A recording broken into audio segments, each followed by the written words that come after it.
Salut chers amis en Jésus-Christ. C'est un plaisir de vous partager la parole du Seigneur Jésus-Christ. En ce jour, nous célébrons le 16e dimanche du temps ordinaire, l'année C. L'Église nous propose le livre de la Genèse chapitre 18, versets 1 à 10. Colossiens chapitre 1, 24 à 28 et l'Évangile selon Saint Luc chapitre 10, verset 28 à 42, 38 à 42. Nous méditons autour du thème, mais lorsque Jésus était présent. Sans trop parler et sans commettre beaucoup d'erreurs, nous pouvons dire que chaque groupe ethnique a sa façon traditionnelle d'accueillir les visiteurs. Et les visiteurs ont la tendance à apprécier le niveau d'accueil ou de traitement qu'ils reçoivent lorsqu'ils correspondent à leur attente ou lorsqu'ils correspondent à ce qu'ils considèrent comme la meilleure façon de faire, la meilleure façon d'accueillir. Cela peut expliquer pourquoi il y a des remarques sur ceux qui sont accueillants, ceux qui ne sont pas accueillants, ceux qui sont ouverts, ceux qui sont fermés aux étrangers ou aux pratiques étrangères. C'est parce que ce que nous recevons correspond à ce que nous considérons comme la meilleure façon de faire. La première lecture nous présente une chose très importante dans notre vie chrétienne. Et lorsque nous le découvrons, nous disons ou nous dirons comme Abraham, Seigneur, ne me dépasse pas sans me bénir. Il a été observé que le niveau d'attention et le don qu'on accorde à un invité est déterminé par le niveau de valeur qu'on lui accorde. Il y a les invités qu'on accueille au bar. On leur donne le rendez-vous au bar, au resto, dans un parc, dans un lieu public, parce que les gens là ne méritent pas d'être invités à la maison. Il y avait des cas où les amis ont invité leurs propres amis à la maison, ils ont eu à enchanter leurs propres sœurs. Raison pour laquelle il y a des amis qu'il ne faut pas ramener à la maison. Mais il y a des amis aussi qu'il faut amener à la maison, mais l'accueil s'effectue au salon, d'autres dans la terrasse, d'autres au jardin. Mais il y a d'autres aussi qu'il faut amener jusqu'à la salle à coucher, la chambre du maître. Cela montre le niveau de confiance et de respect que nous donnons et que nous recevons par rapport à notre rapport, notre relation avec les uns les autres. La logique des lieux d'accueil ne s'applique pas ici dans le cas d'Abraham, mais la nature d'accueil s'applique d'une manière forte et centrale.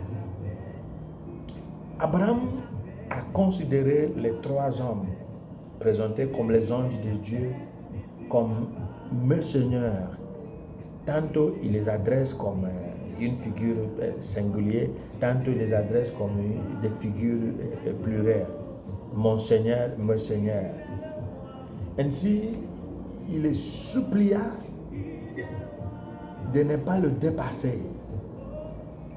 Ce qui pourrait être parce qu'il a remarqué que ces hommes sont les porteurs de faveur, de bonheur, qu'il ne faut pas laisser te dépasser sans cueillir quelque chose d'eux. La façon dont nous traitons la visite de Dieu dépend de ce que nous connaissons de lui. Nous mettons quelle valeur en Dieu.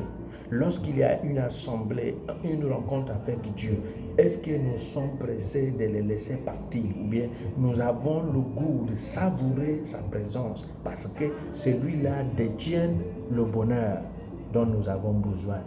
Si tel est le cas, il fallait faire quelque chose de grand pour accéder à ce valeur que possède en plénitude ce passager, ce porteur de bonheur. Raison pour laquelle il fallait préparer à manger. Il fallait d'abord lui donner de l'eau pour se laver les pieds, en réponse à la coutume, au rite juif. Mais une chose est centrale, lorsque nous accordons le temps, le respect, de bons traitements, un bon accueil à celui qui porte le bonheur, il ne nous dépassera pas sans laisser quelque chose. Raison pour laquelle ils ont dit, je reviendrai vers toi au printemps et Sarah, ta femme, aura un fils. Il est impossible de mettre assez de temps dans une rencontre divine sans que la force divine ne nous laisse quelques traits, quelques empreintes, quelques marques indélébiles. Parce que la rencontre a été chargée d'un échange, marqué de respect, marqué de bons soins, marqué de bons traitements, marqué d'un cœur ouvert. Et non pas pour faire plaisir aux passagers, mais pour démontrer la valeur que nous avons, que nous mettons dans ce que nous faisons pour leur bien.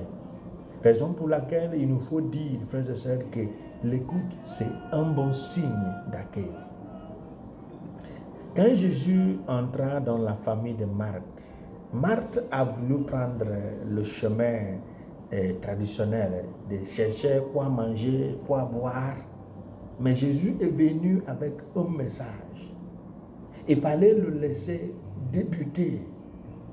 Marie a compris que Jésus est venu avec un message. Elle a écouté.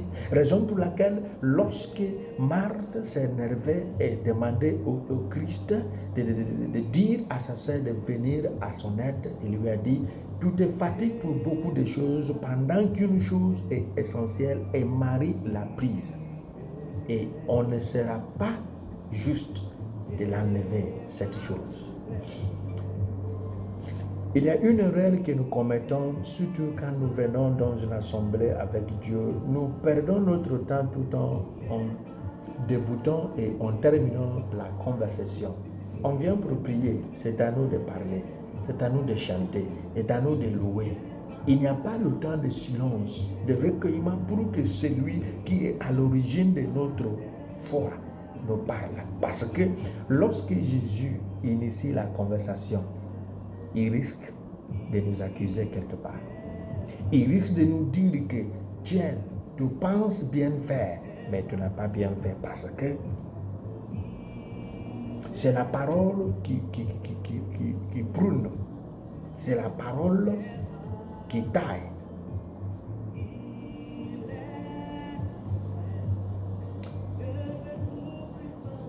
Grâce aux théologiens, nous pouvons voir les deux aspects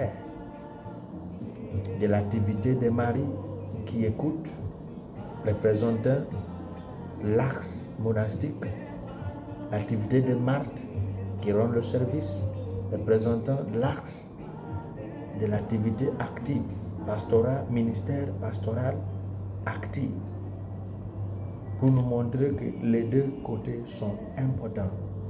Mais il nous faut valoriser l'écoute parce que dans l'écoute vient la révélation. Dans l'écoute vient le vrai sens de notre appartenance au Christ qui nous dira, tiens, vas-y, fais comme ça et tu auras la vie éternelle. Mais il faut d'abord écouter pour avoir une bonne feuille de route. Tu vas où? Tu n'as pas compris?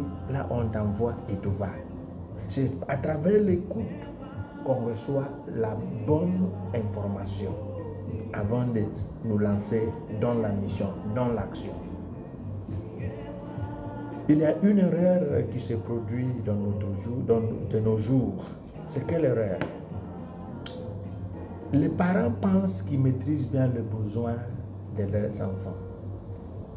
Envoyer mon enfant dans une école très standard, et très bon, qui donne les bonnes formations, payer des bonnes choses pour ma femme, lui donner une voiture, garder assez d'argent à la maison pour leurs biens.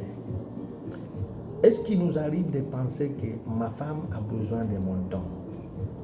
Mes enfants ont besoin que je les écoute pour qu'ils me racontent des contes, des choses qui me semblent être n'importe quoi, des bêtises, mais qui a des valeurs pour eux.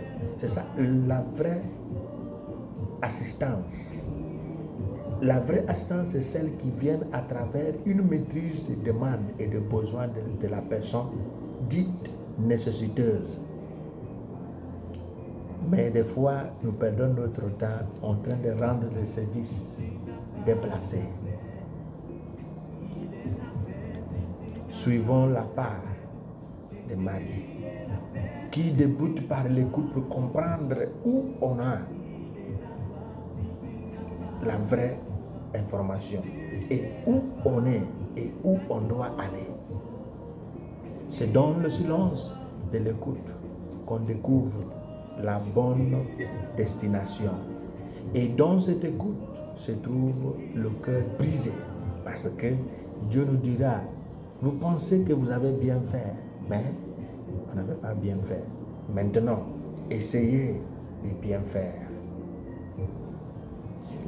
Demandons au Christ la grâce de lui prêter ce petit temps d'écoute pour bien agir au nom de notre foi pour notre salut. Qui nous bénisse au nom du Père et du Fils et du Saint-Esprit. Amen.